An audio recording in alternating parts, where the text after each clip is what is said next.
So I finished Snow recently and had a good time with it, even though it's a really mixed bag. Technically what was translated was the plus version. I feel like it lessened the experience when it just had the base 4 routes, and I'll get to that later. This was made by Studio Mebius, who kind of made questionable titles. They're also under Visual Arts, but they got so many subsidiaries that I'm not really surprised at this point. Funny enough, I knew 2 of their titles, but I thought they were from like a different dev that just made titles from like based on other IPs, which was basically like anime titles, right? At the start, the title had a huge Kanan vibe, but eventually resembled much closer to parts of Air. So it's more that the town itself and the base setup reminds me of Kanan, meaning it's kind of generic but in a wintry town. Kind of just the guy that goes to his cousin's hot springs with a really menial but labor-intensive task. One of the first things you'll notice is that most of everybody is charming in some way, but mainly in a comedic sense. I mean, the first scene you get is Oka dropping boulders back onto his body when he got hit by like this rock slide. Outside of the main characters that I'll cover later, there's Sugumi, the danger-prone cousin, Seishiro, the doctor that's constantly crashing his car around and leaving his patients to joke around with Kanta, and then there's Kaseori, Sumino's mom, that's kinda clingy after like a sip of alcohol. They're all kind of funny. There's also all these like random people, but they're all mainly there to set up other jokes. If you're having a bad time during the first half hour, then you might as well drop it because it's more or less constant until like the drama happens and the quality just takes a nosedive more often than not. Funny enough is that one of the main setups is later on used again on a more current key title that also felt too close to air at points, and honestly I think Snow nails it a lot better, or rather that it sticks its landing a lot more. I think the easiest way to go about explaining it is that you get to a canyon-like town, but the whole town is full of slightly smarter Sunoharas or smarter Fukos. The art is old as hell, but I still like it, but I'm also kind of old compared to some people at this point anyway. The OST is mainly fine, but the vocal tracks kind of hard carry the sentimentality of it all, or at least what it's going for. It even contends with air on specific tracks. I think Beyond the Snow is the last track they go with, and it's really snazzy to the point that I think I could put it in Tekken 4 if there's a little bit of touch up here and there and you take off the vocals, it sounds right at home. But even with that, it just can't compete with the normal ending track called Footprints of Two. Sumino's the main girl, too bad she's the one I like the least because they took the airhead trope too far. Her route is one of the 2 possible ones you can start with, and it's also the worst one out of the base 5. It's used as a setup for everything else going forward, and I'll go over it in the spoilers. Technically you can say that this is Sumino 1 and there's like 2 other ones, but there's not really a main focus in the 3rd one. One last note on her is that this was during that time where you wouldn't question the main lead spamming a certain sound or a phrase in pretty much every line they ever have. And in this case, it sounds like she's saying ew all the time to Kanata's face. That shit was like unintentionally funny for the longest time, at least for like the first like 3 or 4 hours. Whereas like she falls down like, oh, you want some candy? And you're like, ew. It's like, what the fuck, asshole? Eventually there's so much of it that your brain just starts ignoring it. Asahi's a rehash of a route from Kanan. It's done better, but that's not saying much when that was maybe the second one I disliked the most. It works fine, it feels like it's somewhat padded, but I'll take it over the pacing of Sumino's route all the time. I know someone that didn't like her in particular, but honestly she's fine for like 70% of it, and that's kind of the same with Sumino. Just that Asahi's worst part doesn't really measure up to it. She's kind of dumb and doesn't have common sense, but the reason why is brought up earlier on, so it's understandable. And that's the common occurrence throughout the VN. It's like the shonen stereotype where you know what's going to happen on, it's fucking obvious, but you're just there to see like, oh, how's the protagonist going to react to this? How does it reach this point? Blah, blah, blah, etc., right? And it works fine here. Then comes Legend. It more or less explains away most of anything you were wondering about the first 2 routes, and also enough background info for the rest of the routes going forward. Honestly, it should be apparent what's going on with just Sumino's route, but Legend is there just to reinforce your ideas. With that out of the way, you can now enter Shigure's route. You've seen her once before in the previous routes, and honestly it feels like you could have just removed her from the plot and like 90% of it would be the same. But that actually applies to a lot of these routes, and I'll go through that in spoilers as well. She's mainly the shy one. She keeps trying to run away and lives in the mountains away from the village. Most of her route is kind of whatever, but Kanata is pretty funny throughout the sequences. I think the bad ending was pretty well done, and probably done better than some of the endings, to the point it reminds me of Cartagro, where my favorite parts of the freaking title were like 2 specific bad endings. Then comes the true route that centers around a good chunk of the cast, but mainly Oka, and outside of my aversion of dropping anything, she really was the main driving force for me to finish this VN, to the point that I feel like one of the extra routes should have been unlocked before this route even happened, and the other being merged into this true route, but I'll go to that later as well. Oka constantly talks in an old-fashioned manner and is the most charming in the cast, but really I think that mainly applies if you have kids already or you at least have like younger siblings or relatives. She's generally always near the shrine up to her shenanigans of either trying to find food or building snowmen or whatever she's doing. She's actually the first character you see, and it's probably the worst interaction that you'll see of her. I actually got nothing to nag about it, and it was worth going through the VN just for a route. It wouldn't surprise me if it becomes one of my favorite routes of this year, or at least in the top 5. The 2 extra routes are centered around Mako and this random girl. The random girl's a mess, and I don't know what they're going for. The ending is fine, but I also feel like it shouldn't be a thing overall, but I probably just missed something. Maker's route is actually pretty decent. It doesn't have the highs of Oka, and that's to be expected since Oka was the finale, right? But it's still well done. I liked it a lot. Overall, I'm giving it a 7. When I finished Oka, I was going to give it an 8, even though I felt a lot of the stuff wasn't entirely needed, but it all made sense. Parts of it still felt like ass, but you can see what they were going for. But the 2 additional rounds just lessen the experience. It's akin to scoring a goal and then dropkicking the referees. Like, what the fuck are you doing? It doesn't help that the parts of the initial routes are really iffy, and it's mainly that they have the ideas but don't know how to properly go through the motions to get what they wanted.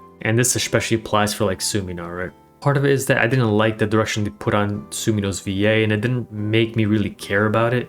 Sometimes the VA work can salvage some iffy writing, but that's not the case this time around. If this was like a 10-hour VN where it just incorporated sections of each route and just did a beeline towards Oka's section, then I'd give it like a 9.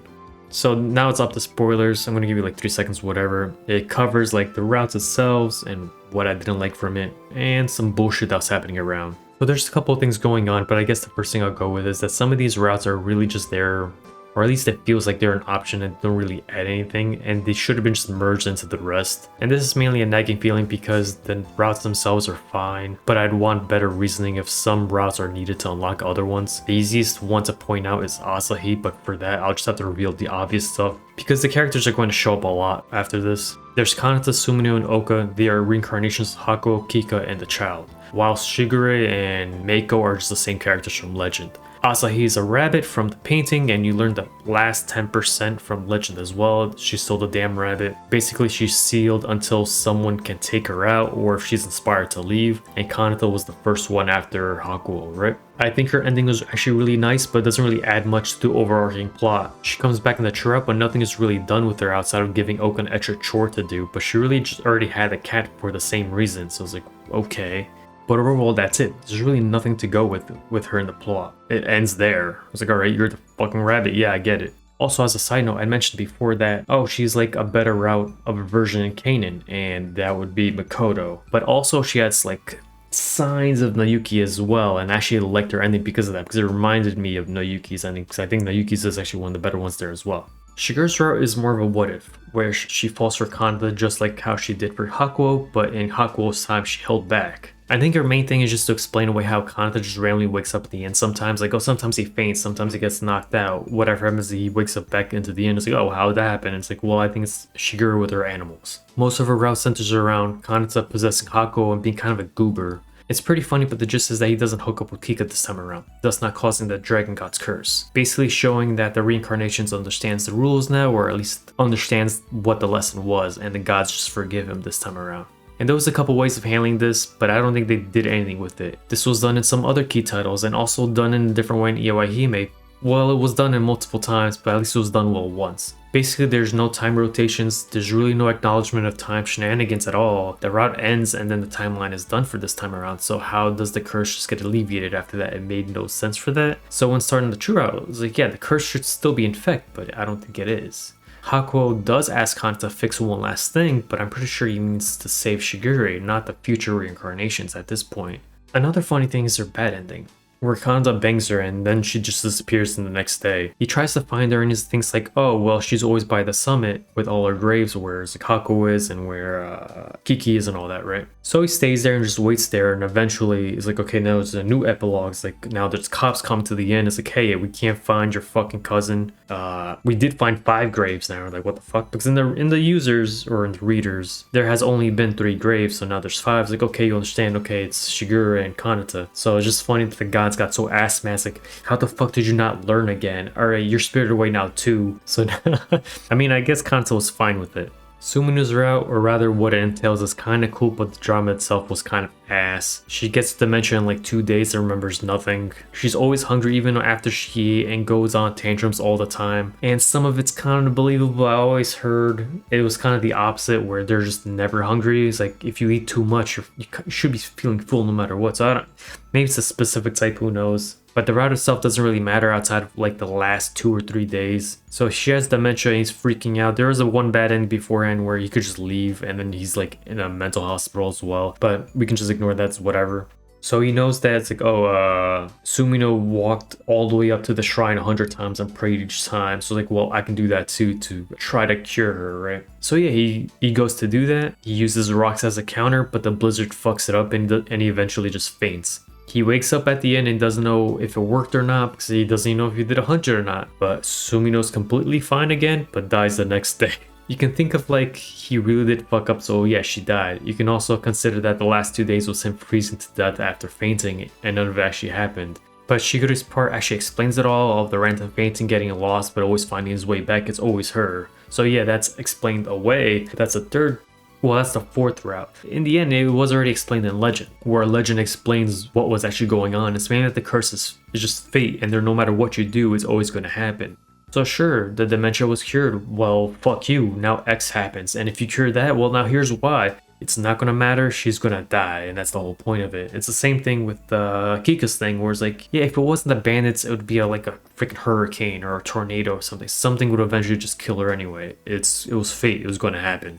So anyways, so it's either that Shigure's route actually fixes the curse indefinitely and it's not well done, or it's about Oka being around and I just missed the reason behind it. And honestly, I'm just going to skip Oka's route completely. It was really well done. There's nothing to nag about. It was freaking great. And it's the one thing, I was like, if you will read this one, just read this route. There's nothing inherently wrong with Miko's route. It's just unlucky that it came after Oka's route. I don't really see any reason for it to be locked behind Oka at all. It worked fine after Shigure. I was kind of waiting for a route to show up because I was interested in what our book holds. Normally in these endings, like, oh, here's all these CGs and there's no thing about it. This one, the book was there. It's like, the book has to be important. But it was just their diary. I thought it was something grander than that, but it works well and it's probably the right call anyways. Like, sometimes you don't have to overcomplicate things, it just works fine. Then comes the last route and it's all kinds of crap. It's obvious what's happening and who she is, but she's also felt like a whole different feel from the rest of the Vienna and should have just been axed off completely. The epilogue section was fine and could have been part of Oka's route to begin with, but I guess it would have lessened the impact and importance of Oka altogether, so I guess I understand why they did it this way. So before going forward, it's just about the curse on the stall they find. This is a split path you can do with Oka, so like, well, if you just ignore it altogether, you get Oka 1, and if you pay attention to it now, this shit happens. Honestly, I don't like it. So the curse on the stall originates from one of the bandits. I think it was like the bandit leader that Hakuo killed off. Technically, he only sliced his arms off or his hands off, but he was still pissed. But, you know, I assume he's dead because of blood loss. Anyway, Oka's cat grabs the doll and runs off, only to be found slashed up later on. They go to Seishiro and, you know, he fixes the cat up, it's all good. So now Kanata and Oka are getting summoned to this dreamscape by this mysterious girl, and both have to run and fend off this girl with his katana until they wake up. Nothing else in this Vienna is remotely similar to this. It kills off the vibe altogether. It's how, like, for me, I felt Summer Pox kind of fucked up halfway through because it stopped being about summer and enjoying summer. And it was like, oh, now there's an actual important plot going on with the themes. Like, no, I wanted to enjoy summer. And this is the same thing. It was like, oh, here's some horror freaking theme. Like, but why? It was fine. Everything was going well. What the fuck did you do? Anyways, in the end, it was the cat being possessed by the curse. Apparently, she's like Oka's guardian. This was never a thing in the base VN from what I remember. It's randomly shoehorned in here. So the cat offs herself, or at least the mysterious girl in the dreamscape offs herself, which is basically the cat's stupid, right? And she hopes to be reincarnated to spend time and play with Oka again. She becomes her little sister in the end. The epilogue is actually fine. It doesn't hit the same beats as Oka, but whatever, it's fine. It's one of those things that's like, this should have been merged to Oka's route, but I don't know how you would do it because it would fuck up Oka's part as well. Honestly, I just feel like there was no reason for this route to exist. The cat was fine. And that's the crux of the issues I have with it. A lot of it felt unnecessary, and my thoughts on it became like a mixed bag because of it. If they combine Asahi as part of Sumino's route, then keep Legend, and then add a good chunk of everything else into Oka's route, just continually going on with it, it would be like a 10-hour VN or a 15-hour VN. I'd give like a 9 because at this point I feel like Kanata would know everybody instead instead of like him seeking for help randomly and getting mad at these random strangers at this point. Because outside of Shigure's route, Kanata doesn't really talk with her all that much. And it's like, oh, why help Oka? It's like, who the fuck are you? I'm this random person on the mountains. What do you want? Also, I was attempting the first couple of routes again to see if they add anything extra, because sometimes they do that, or at least Key does that, and it's a little, well, they're copying it or they're doing the same formula. It's like, let's see what it does. Yeah, no, nothing happens. Though because of that, I did find a base bad ending where Hanta just goes back. It's like, well, the inn's not doing well and I'm selling the shit because, you know, later. And so he goes back to the bus. He goes back to his town. You see Sumino running behind the bus like, oh, I'm waiting for you again. All right, cool. So I don't know when this gets unlocked because it actually spoils parts of Sumino's route or more so in Oka's route. It's not a huge thing. It's just little things like, oh, this is where you went. And I think it's just funny. It's like, what if this was always here and would fuck it up? Or what if this was the base pattern that one gets unlocked in the end? It's like, why would you do this? So random. And I kind of like it. It was funny. I think the only assumption I can have it is like there wasn't enough choices to actually fuck up in the first 2 routes. And because of that, it's like, well, now you have all these extra routes going on. Now you can finally like deviate your points enough that you will get like nobody. And I think that might be what happened. Who knows? I can't test it out now because, you know, I finished it. I pretty much have to uninstall everything and re-download it again and then try it again, see if I can get it. Because I don't even know how I got it, I just randomly did it. I was trying to get to a different route and I got that one. It's like, oh, I think I missed like 1 flag.